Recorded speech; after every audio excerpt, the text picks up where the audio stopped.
तारक मेहता का उल्टा चश्मा इतना ज्यादा पॉपुलर शो है कि इसे हर कोई देखता है, हर कोई इसे देखना पसंद करता है, खाते समय सोते समय जो भी है, हर समय इसे देखना पसंद करता है। वहीं जब से शार्क टैंक के नाम से शो आया है, इसकी पॉपुलैरिटी इतनी ज्यादा बढ़ गई है कि हर कोई इसे भी देख रहा है, इसे भी उतनी पॉपुलैरिटी के साथ देख रहा है। और भाई मतलब नए नए स्टार्टअप्स आते हैं शार्क टैंक पे, वे अपनी पिच रखते हैं, वे बताते हैं अपने बिजनेस के बारे में, सेल्स के बारे में, अपने प्रॉफिट के बारे में, हर एक चीज के बारे में बताते हैं। तो इसकी क्यूरियोसिटी बहुत जाग गई है और हर कोई स्टार्टअप करना चाहता है और हर कोई स्टार्टअप शार्क टैंक देखता है। तो आज की हमारी वीडियो उसी के ऊपर है।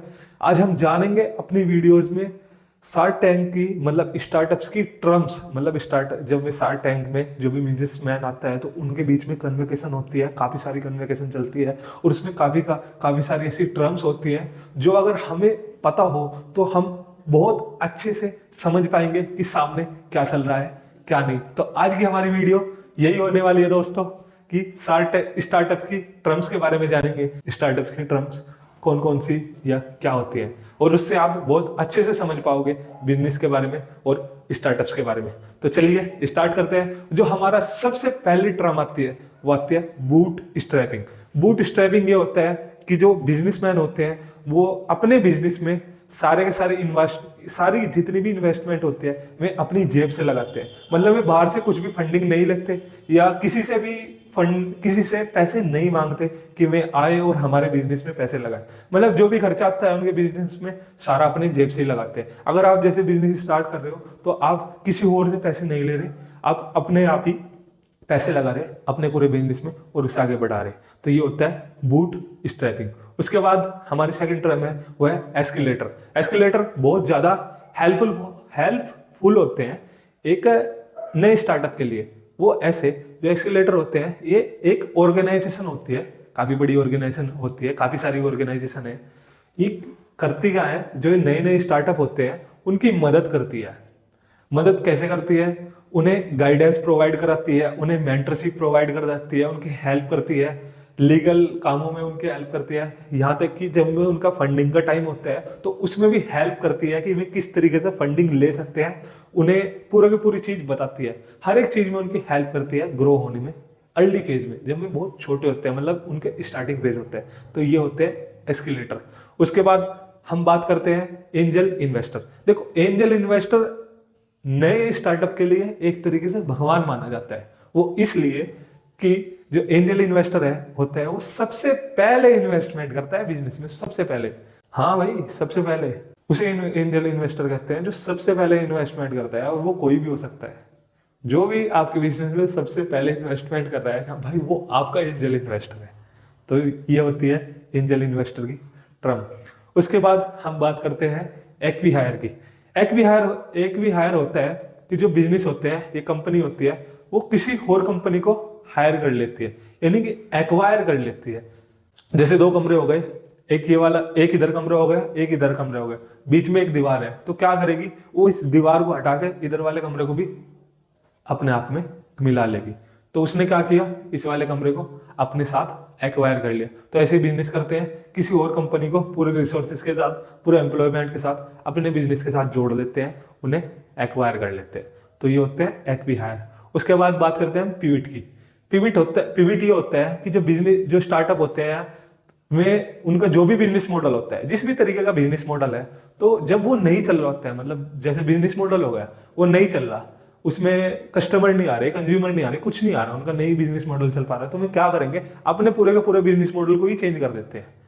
उस बिजनेस मॉडल को चेंज करके भाई नया बिजनेस मॉडल ले आते हैं और फिर उस पर काम करते हैं, और वही उनके नए कस्टमर, वहां से उनके नए कस्टमर बनते हैं।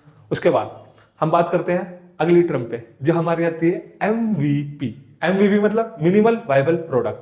अब ये क्या होता है, जो स्टार्टअप होते हैं वे अपने बिजनेस को, मतलब उनका जो भी प्रोडक्ट है या सर्विस है, उसे बहुत कम लोगों के लिए लॉन्च करते हैं, एज ए टेस्टिंग फेज में लॉन्च करते हैं कि ये चलेगा नहीं चलेगा, इसका क्या पोटेंशियल है क्या नहीं, उस चीज को देखने के लिए बहुत कम फीचर्स के साथ लॉन्च कर देते हैं कि वे देखना चाहते हैं कि क्या इसका पोटेंशियल है। जैसे एग्जांपल ले हम थ्रेड। थ्रेड एक मिनिमल वायबल प्रोडक्ट है, मार्क जुकरबर्ग ने जो लॉन्च किया है अभी, उसमें इतने फीचर नहीं है, अगर आप देखो पूरे ध्यान से बहुत कम फीचर है उसमें। तो वो क्या कर रहा है, वो अभी देख रहा है कि ये चलेगा नहीं चलेगा, वो धीरे धीरे उसके उसमें फीचर ऐड करता रहेगा। तो ऐसे ही बिजनेस करते हैं, हम अपना मिनिमल वाइबल प्रोडक्ट लॉन्च कर देते हैं। उसके बाद हम बात करें चंक रेट। चंक रेट मतलब कितने कस्टमर या कितने यूजर हैं जो आपको छोड़ के जा रहे हैं, या आपके प्रोडक्ट को या आपकी सर्विस को छोड़ के जा रहे हैं, कितने परसेंट है।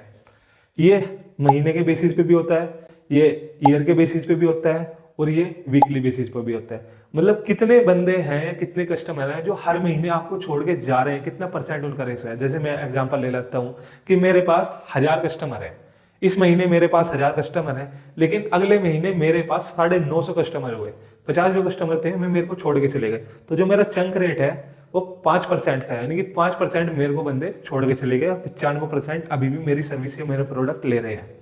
तो ये चंक रेट होता है। और चंक रेट जो 5% का चंक रेट होता है ना, वो काफी अच्छा माना जाता है बिजनेस के लिए। अगर 5% है तो अच्छा है, 5% से कम है तो और भी अच्छा है। अगर 5% से भाई थोड़ा ज्यादा है ना, तो फिर सोचने की बात है, तो फिर उस पर काम करने की बात है कि हाँ यार अब प्रॉब्लम है। उसके बाद अगर हम आगे बात करें तो फिर आता है वैलिडेशन। वैलिडेशन मतलब ये कि यहाँ पर बिजनेस को बहुत अच्छे से पता चल जाता है कि हमारी टारगेट ऑडियंस कौन है। बहुत अच्छे से पता चल जाता है कि हमारे टारगेट कस्टमर कौन है, टारगेट ऑडियंस कौन है।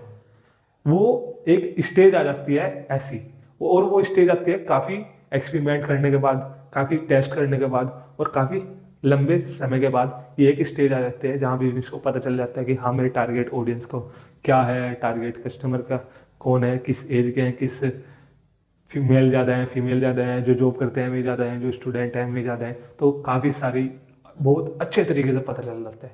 ये होते हैं वैलिडेशन। उसके बाद हम आगे बढ़े, फिर आते हैं यूनिकॉर्न। यूनिकॉर्न ज़्यादातर सबको पता ही होगा कि यूनिकॉर्न कौन है। यूनिकॉर्न कौन होते हैं, जब से पीडब्ल्यू बना है ना यूनिकॉर्न, मोस्टली सबको पता ही चल गया होगा। मेरे को भी जब भी पता चला था जब से पीडब्ल्यू बना है, उससे पहले मैं भी नहीं जानता था कि यूनिकॉर्न नाम की चीज क्या होती है। पीडब्ल्यू ने आगे में यार बहुत अच्छा काम करके दिखाया। चलिए बढ़ते हैं आगे। यूनिकॉर्न मतलब ये जो प्राइवेट कंपनी है, जो प्राइवेट बिजनेस है, वो $1 बिलियन की उनकी वैल्यूएशन हो जाती है। मतलब पूरे के पूरे कंपनी का नेटवर्क, पूरे कंपनी की वैल्यूएशन $1 बिलियन को क्रॉस कर जाती है, उन्हें हम यूनिकॉर्न कहते हैं। समझ आ गया इतना, जितनी मैंने टर्म बताई यहाँ तक का क्लियर है तो कमेंट में यस करो, और जितनी भी मैंने टर्म बताई सारी लिखो, कमेंट में सारी लिख के बताना, ठीक है। आगे बढ़े। उसके बाद जो हमारी अगली टर्म आती है वो आती है ROI। ROI मतलब रिटर्न ऑन इन्वेस्टमेंट। मैंने जो भी इन्वेस्टमेंट की है अपने बिजनेस में या किसी और बिजनेस में, उस पर मुझे कितनी रिटर्न मिल रही है। समझ रहे हो, मतलब मैंने जो भी बिजनेस में अपने पैसे लगाए हैं या जो भी इन्वेस्टमेंट की है, उस पर कितने परसेंट मेरे को रिटर्न आ रहा है, कितने समय में मेरे को रिटर्न आ रहा है। तो यहाँ से हमें पता चलता है रिटर्न ऑन इन्वेस्टमेंट, मतलब क्या मेरा प्रॉफिट है, कितनी जल्दी मैं पैसे कमा पा रहा हूँ, इससे हमें पता चलता है। उसके बाद आपने ये चीज तो ज्यादातर सुनी ही होगी शार्क टैंक में, पिच डेक्स मतलब कि पिच डेक्स एक छोटी प्रेजेंटेशन होती है, बहुत छोटी, मतलब पिच को कहते हैं बहुत छोटी प्रेजेंटेशन देना अपने इन्वेस्टर को अपने प्रोडक्ट के बारे में, जो भी हमारा प्रोडक्ट है, जो भी हमारा बिजनेस है उसके बारे में। जो भी इन्वेस्टर हैं, जो भी कॉम्पिटिटर हैं, मतलब जो भी इन्वेस्ट करना चाहते हैं, उन्हें अपने प्रोडक्ट के बारे में बताना है, अपने बिजनेस के बारे में बताना एज ए प्रेजेंटेशन।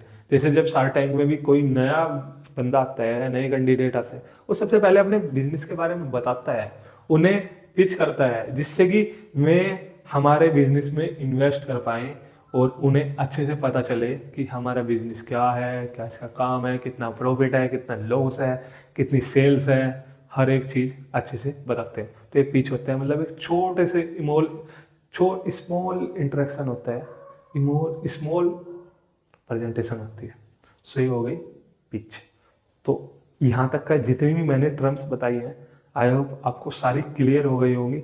और जो आगे की टर्म्स हैं मैं फिर कभी नेक्स्ट वीडियो में बताऊंगा। अगर आपको ये वीडियो अच्छी लगी हो और आप चाहते हैं कि हाँ हमें और जाननी है, तो नीचे स्टार्टअप टाइप कर देना कमेंट में कि हाँ हमको जानना है स्टार्टअप, सेकंड लिख के कमेंट कर देना।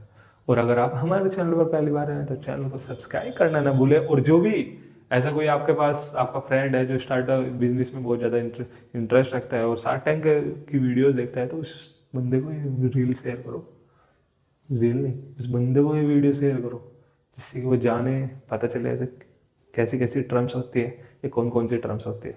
सो इस वीडियो में इतना ही, मिलेंगे नेक्स्ट वीडियो में।